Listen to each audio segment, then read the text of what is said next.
Hi guys, welcome to my first mini blog. তো আজকে সকাল সকাল উঠে একটা জায়গায় যাওয়ার জন্য রওনা দিয়েছিলাম। তো জায়গাটা হলো আমার কাকার বাড়ি। তো নৌকা থেকে নেমে টোটো করে যাচ্ছিলাম। আর এই যে দেখছো, এটা হলো আমার মামি। তো ওখানে পৌঁছে গেলাম, আর পৌঁছে আমি কিন্তু চলে এসেছিলাম মাঠে। ওদের বাড়িটা বলতে পারো একদমই মাঠের মধ্যে।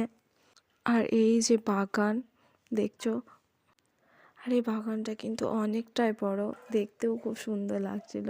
মনে হচ্ছিল যেন সারাদিন এখানেই বসে থাকি, কিন্তু তা তো হবে না।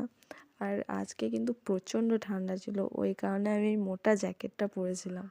আর আমাকে কিন্তু খুবই মোটা লাগছিল, আমি জানি। তো আর ওদের বাড়ির কাছেই কিন্তু রেল লাইন, ট্রেন যাচ্ছিল, সব কিছু মিলিয়ে আমার তো খুবই ভালো লাগে ওদের বাড়িতে থাকতে। আর এই যে দেখছো সুপারি গাছ। তারপরে আমি লাঞ্চ কমপ্লিট করে নিয়েছিলাম। আর রাত্রে কিন্তু ছিল